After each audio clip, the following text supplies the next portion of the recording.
The judge ordered that all three suspects will be held without bond until trial. I'm finding that there is a substantial probability that all three defendants committed the dangerous crimes that they are charged with. Right now, two additional suspects, Davion Murphy and Rashad Murphy, are also facing murder charges in connection with the crime. Davion Murphy has not been arrested at this time. 2024 is the year for rap beefs, with some even escalating to levels you simply can't take back. Julio Foolio was one of Florida's up-and-coming rappers who fell victim to a coordinated effort involving 5 people whose sole purpose was to make sure the Jacksonville rapper never made a song ever again. According to police investigation, 4 of the suspects have been arrested: Isaiah Chance, Alicia Andrews, Sean Gathright, and Rashad Murphy. The last suspect, Davion Murphy, is currently wanted. The crimes these people committed were so poorly organized that it led to their swift capture, along with the discovery of a plethora of incriminating evidence that will most likely place them behind bars for the rest of their life. Some even went as far as attempting to escape custody multiple times. One of those attempts involving climbing out of the ceiling by removing the ceiling tiles. Of course, these attempts weren't successful. So let's start with a complete breakdown of what happened with the killing of Julio Foolio. The tragic death of Charles Jones, known as Julio Foolio, has been investigated by the police, leading to the arrest of 4 suspects: Isaiah Chance, Alicia Andrews, Sean Gathright, and Rashad Murphy. The last one is still on the run. Police say Jones's murder was part of an ongoing Jacksonville gang war. The suspects are members of gangs ATK and 1200 who have been fighting with Foolio's gang, 6 Block, for years. The Department of Justice called ATK Ace's top killers in a 2022 report showing how violent this gang conflict is. On the night of the murder, Chance and Andrews followed Jones and his group. Surveillance footage showed Chance using a phone, which was later found to belong to Andrews. Phone records showed Chance was talking to Gathright, who was in another car, a black Chevy Impala. License plate readers confirmed both cars traveled from Jacksonville to Tampa before the murder and left the next day. Surveillance footage and phone records were key evidence in showing how the suspects coordinated their movements. The final attack happened at a Home 2 Suites hotel, where 3 shooters with 2 AR-style rifles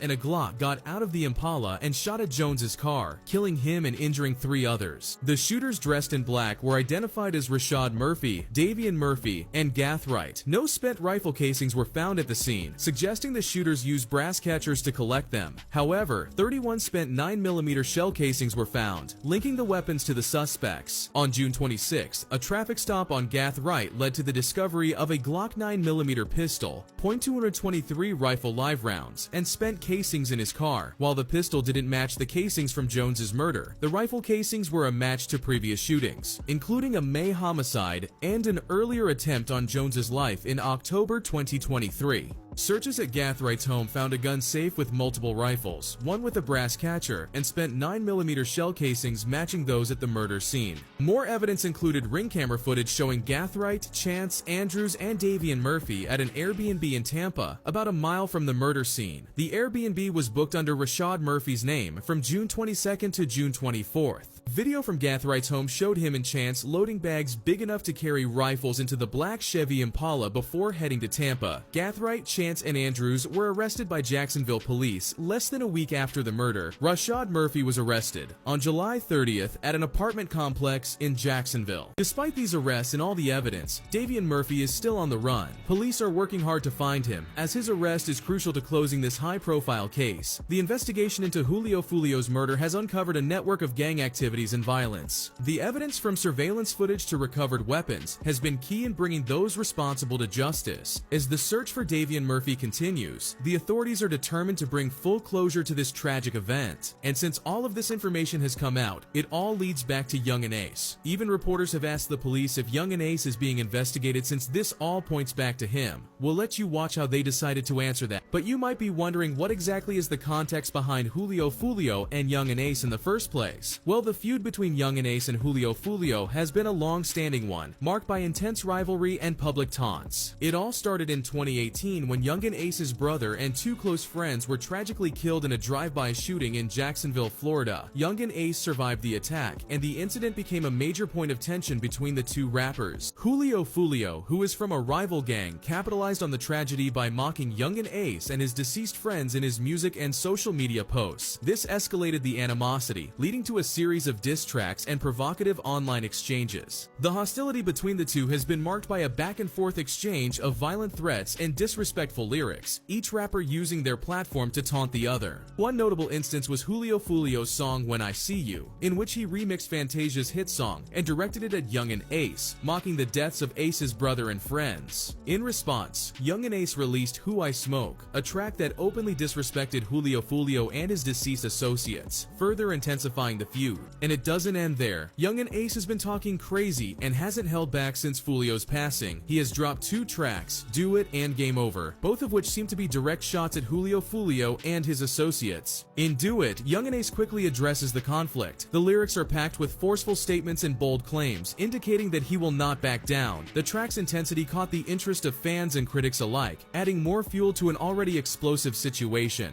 Game Over takes things even further. This song is considerably more offensive, with Youngin Ace laying down a ton of taunts and threats directed at Foolio and his gang. The title conveys a sense of closure, as if Ace had declared victory in their long-running conflicts. The lyrics are openly nasty, and the production adds a menacing tone to his message. These tracks have sparked a wave of reactions online. Fans of both rappers have been debating the implications, with some seeing it as a dangerous escalation, and others viewing it as just another chapter in their saga. The diss tracks have also caught media attention, adding more scrutiny to the high-profile feud. Youngin Ace's decision to release these tracks after Julio Foolio's death has raised questions about the ethics of continuing such a public and violent feud. The potential for retaliation from Foolio's associates looms large, and the situation remains tense. So there you have it, everyone, a deep dive into the whole investigation of Julio Foolio's shooting and how all the dots are connected to Youngin Ace. With one of the suspects still not found, the investigation is not fully over, and Youngin Ace could still be brought into court or questioned about the whole situation. Given all of the information we covered, it would only make sense due to their history. So, what do you think of the whole situation? Do you believe that Youngin Ace was the one who set up the whole thing? Will he end up being brought in for questioning or even potentially get charged? Let us know what you think down below, because this whole situation is starting to get very interesting.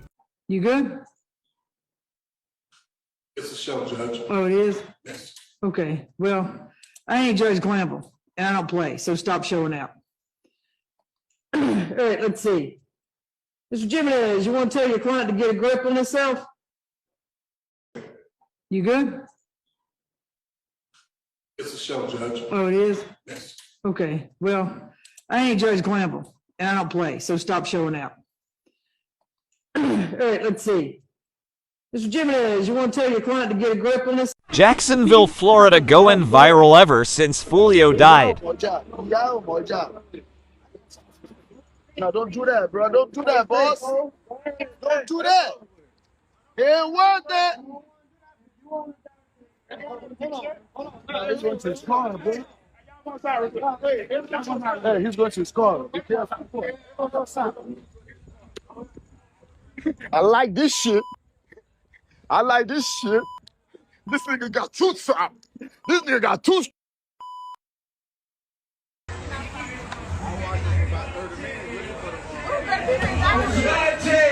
my nigga Trey, I'm the one that's sitting here coming up. I'm in my scenes, baby. Nigga talk shit, man. Now look me.